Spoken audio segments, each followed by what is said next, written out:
Mampukah Presiden ke-8 Indonesia tuntaskan konflik Papua? Jadi, benar keadilan. Benar sekali, harus ada keadilan. Tetapi saya mau mengatakan, tidak sesederhana itu, Pak Anies. Ada faktor-faktor lain, Pak Anies. Ada faktor geopolitik, ada faktor ideologi. Inilah yang masalahnya tidak gampang, ya. Sahabat bagi-bagi, sebagai bangsa yang hebat, Indonesia pasti tak luput dari masalah-masalah yang membuat bangsa sendiri ingin hengkang dan memisahkan diri dari Indonesia. Konflik Papua misalnya, di mana konflik di Papua menjadi topik yang cukup panas dan sensitif di kalangan elit global. Para putra terbaik bangsa selanjutnya saling menawarkan gagasan terbaik mereka untuk mengatasi konflik hingga tuntas dan membawa perdamaian di bumi cendrawasih. Rumitnya penanganan sandera pilot Susi Air, Kapten Philip Mehertens yang nyaris 1 tahun berlangsung, menjadi sampel dari dampak turunan persoalan konflik di Papua, yang selalu tak mudah untuk diurai. Lalu, seperti apa sebenarnya riwayat konflik di Papua, dan masa depannya di tangan pemimpin baru Indonesia nantinya? Mari kita bahas. Sahabat bagi-bagi, bangsa yang hebat adalah bangsa yang mengenal sejarah. Lihatlah dulu sejarah konflik di Papua yang melibatkan gerakan KKB, dapat ditelusuri sejak tahun 61. Saat itu, Belanda yang tengah mempersiapkan kolonisasi Papua, melalui Dewan Nugini, memantik kesadaran politik masyarakat Papua. Papua Barat kemudian menjadi imaji negara berdaulat, dengan bendera bintang kejora sebagai simbol nasional mereka. Putra terbaik bangsa kita terdahulu, juga pernah mendekati Papua, yang lagi-lagi berakhir dengan tragis. Lalu, apakah pemimpin ke-8 kita nanti bisa merangkul KKB dengan cara damai? Lihatlah dahulu, Bapak Soekarno dinilai terlalu mempraktikkan cara ambisius untuk merangkul Papua, sementara Presiden Soeharto menawarkan solusi pepera atau penentuan pendapat rakyat yang cukup kontroversial pada tahun 69. Pemberian nama Provinsi Irian Jaya pada tahun 73 pun menjadi salah satu titik awal eskalasi gerakan resistensi menjadi perjuangan bersenjata OPM.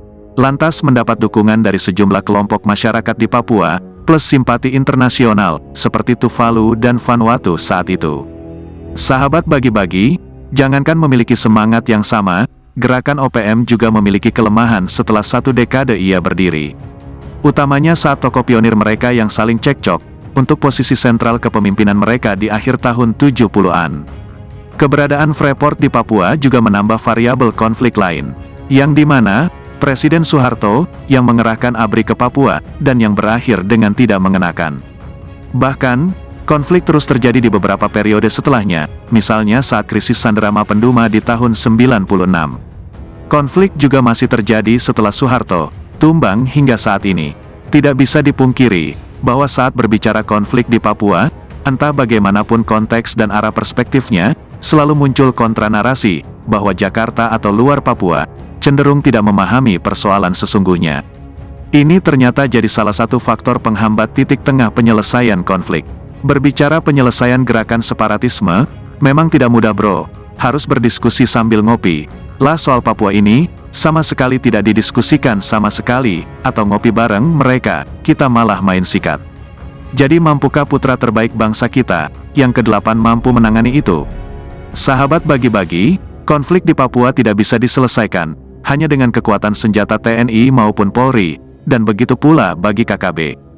Bagi pemerintah Indonesia, tentu butuh waktu dan keterlibatan banyak pihak, untuk menangani konflik Papua dengan karakteristik pemberontakan, atau separatisme yang demikian.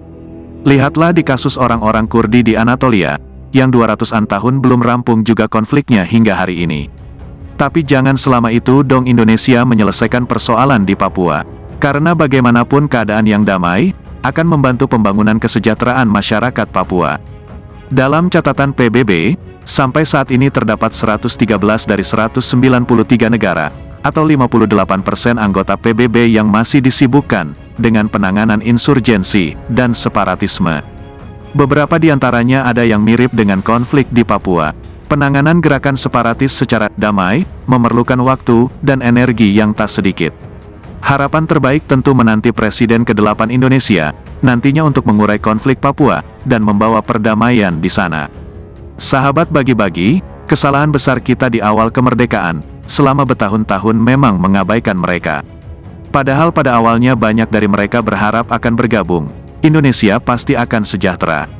Namun, nyatanya selama puluhan tahun pemerintah mengabaikan, bahkan pemerintah daerah sendiri memakan hak rakyat. Semoga Indonesia merdeka seutuhnya, merdeka.